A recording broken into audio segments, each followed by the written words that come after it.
अस्सलामुअलैकुम। Iran Israel जंग से भारत पर कितना बड़ा असर पड़ रहा है, आज की वीडियो में हम आपको वो दिखाएंगे। लेकिन वीडियो में आगे बढ़ने से पहले आप लोगों से गुजारिश है, चैनल को लाजमी सब्सक्राइब कर लें, हमें आपकी सपोर्ट की ज़रूरत है।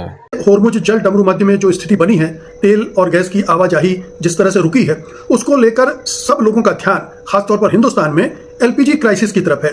यानी जो कुकिंग गैस है, खाना बनाने के लिए जो गैस इस्तेमाल होती है, उसकी सप्लाई पर लोगों को चिंता हो रही है कि अगर कुछ समय और युद्ध चला तो देश में भयानक संकट पैदा हो जाएगा और लोगों के पास खाना बनाने के लिए गैस नहीं होगी और उन्हें वापस कहीं लकड़ी, कोयले आदि के प्रयोग की तरफ वापस न लौटना पड़ जाए। और उस सूरत में भी बहुत बड़ी क्राइसिस पैदा होगी, क्योंकि ये सब जगह तो उपलब्ध है ही नहीं। तो एलपीजी क्राइसिस निश्चित रूप से अपने आप में एक बड़ा संकट है, लेकिन एक और बड़ा संकट है जो आकार ले रहा है और जिसके बारे में बहुत कम चर्चा हो रही है। ये संकट है उर्वरकों का, खाद का संकट, जो कि तेल और गैस के आयात से जुड़ा हुआ है, केमिकल्स के आयात से जुड़ा हुआ है। उसी से जो बड़े पैमाने पर उर्वरकों का उत्पादन होता है और उससे हमारी खेती किसानी को मदद मिलती है, वही अब संकट में पड़ रहा है। और ये संकट इतना भारी है कि हमारी जो खरीफ की फसल है वो बहुत बुरी तरह से प्रभावित हो सकती है, चौपट तक हो सकती है, और उसका असर महंगाई पर भी पड़ेगा और पूरी अर्थव्यवस्था पर भी पड़ेगा। क्योंकि भारत की अर्थव्यवस्था, बेशक भारत सरकार जितने दावे करती रहे, लेकिन मोटे तौर पर अभी भी कृषि पर आधारित है। कृषि आधारित अर्थव्यवस्था है। जो जीडीपी का लगभग 1/3 और उससे भी ज़्यादा कृषि क्षेत्र से आता है। और इसलिए अगर वहाँ कुछ चीज़ें गड़बड़ होती हैं तो ये एक भारी संकट देश के लिए तो पैदा ही होगा। ये माना जा रहा है कि पूरी दुनिया भर में ये संकट पैदा होगा। और ये संकट केवल खेती के नुकसान से नहीं जुड़ा है, बल्कि खाद्य संकट से जुड़ा है। दुनिया भर में भुखमरी पैदा हो सकती है, बढ़ सकती है, और हिंदुस्तान में खास तौर पर। इसीलिए ये चिंता अब मोदी सरकार को सताने लगी है। उस समय जब वो कूद कर इजराइल पहुंच गए थे गलबैयां करने नेतन्याहू के साथ, तो उनके दिमाग में शायद अमेरिका को खुश करना, इजराइल से डिफेंस इक्विपमेंट लेना, टेक्नोलॉजी लेना, ये सब रहा होगा। उन्होंने ये नहीं सोचा होगा कि अगर इजराइल और अमेरिका जंग छेड़ेंगे तो उसके ये जो दूसरे इफेक्ट्स हैं वो भारत को कैसे प्रभावित करेंगे, भारत को किस तरह से नुकसान पहुंचाएंगे। तो अब हालात हमारे सामने हैं।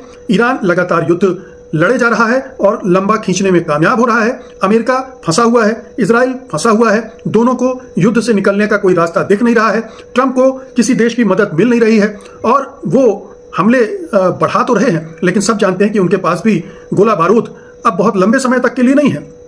और ईरान अपनी लड़ाई को बड़े ही नियंत्रित ढंग से आगे बढ़ा रहा है।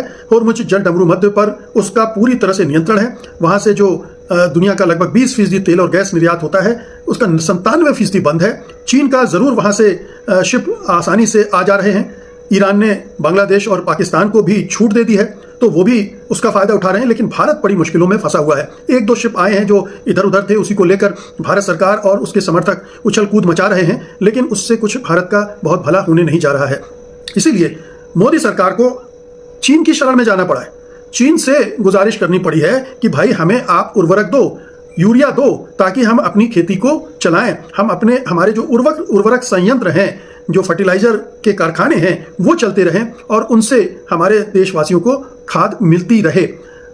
जो खरीफ की फसल है उसके लिए अब 2-3 महीने से ज्यादा का वक्त नहीं रह गया है। और हम जानते हैं कि पिछले साल भी किस तरह से यूरिया का, उर्वरकों का बहुत बड़ा संकट पैदा हो गया था, क्योंकि मोदी सरकार ने चीन से पंगा ले लिया था और चीन ने सप्लाई रोक दी थी। उसके बाद किसी तरह से सप्लाई शुरू हुई है। तो इसीलिए शायद मोदी सरकार ने चीन को खुश करने के लिहाज से ही जो पड़ोसी देशों के पर निवेश के डायरेक्ट फॉरेन इन्वेस्टमेंट पर जो रोक लगाई थी, उसमें ढिलाई दी है ताकि चीन खुश हो जाए, चीन हमारे यहाँ निवेश कर सके। तो ये उसे उल्टा अपने पैर पीछे खींचने पड़े हैं और अब एक बार फिर उसे चीन की शरण में जाना पड़ा है।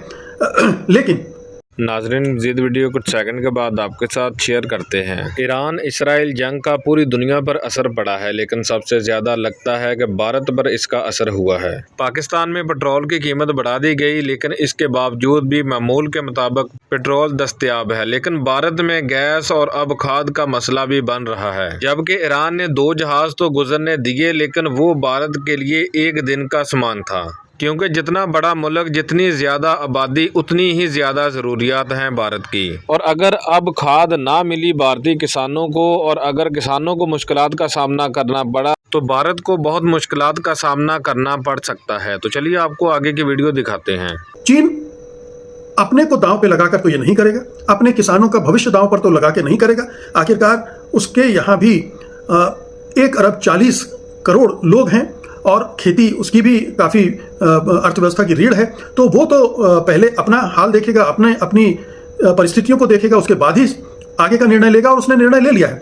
उसने NPK यानी नाइट्रोजन, फास्फेट और पोटेशियम के जो फर्टिलाइजर ब्लेंड है उसके निर्यात पर पूरी तरह से रोक लगा दी है और फॉस्फेट का निलंबन तो अगस्त तक बढ़ा दिया है।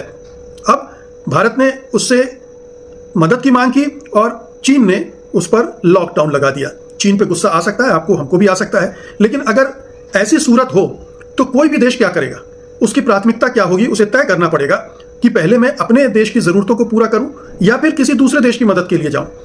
भारत में भी अगर यह स्थिति होती, भारत भी पहले अपने किसानों की आपूर्ति करने की कोशिश करता, उसके बाद अगर उसके पास अतिरिक्त होता तब वो दूसरे देशों की मदद के लिए आगे जाता। ये तो नाज़रीन, ये थी हमारी आज की वीडियो। मज़ीद इंडियन रिएक्शन वीडियोस देखने के लिए चैनल को लाजमी सब्सक्राइब, वीडियो को लाइक एंड शेयर और कमेंट सेक्शन में अपनी कीमती राय का इजहार भी लाजमी किया करें।